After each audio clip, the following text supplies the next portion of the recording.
Kwa kifupi, hakuna ndugu, yani hapana amani penye umaskini. Yani sehemu yenye umaskini hainaga amani.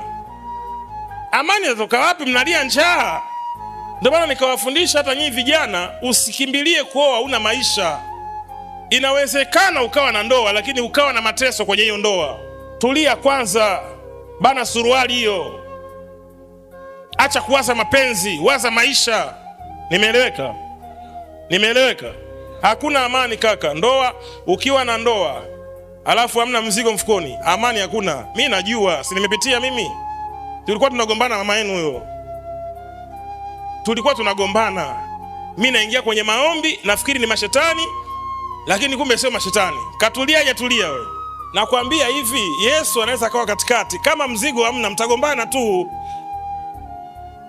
Tulikuwa tunagombana, hazipiti wiki mbili lazima tugombane. Wiki mbili hazipiti lazima tugombane.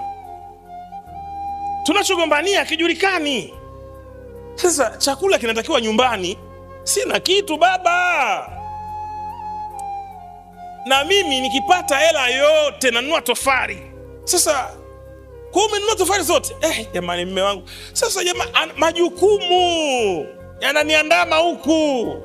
Kwa hiyo ndoa nyingi sio kwamba wapendani. Sio wewe unaweza ukakimbiwa na mwanamke, sio kwamba hakupendi.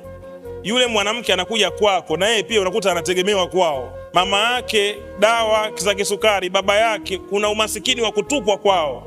Alikuona unang'aa ukamwambia una mgodi, akuelewa akafikiri una mgodi wa madini, ukamwambia kumbe una mgodi wa kichwani. Sasa huu mgodi wa kichwani mpaka uje kuwa material na kufa. We mzuri tu bro, we handsome kabisa. Wala ufai kukimbiwa, ni maisha. Ndio maana tuko mbioni kupambana usimame kiuchumi.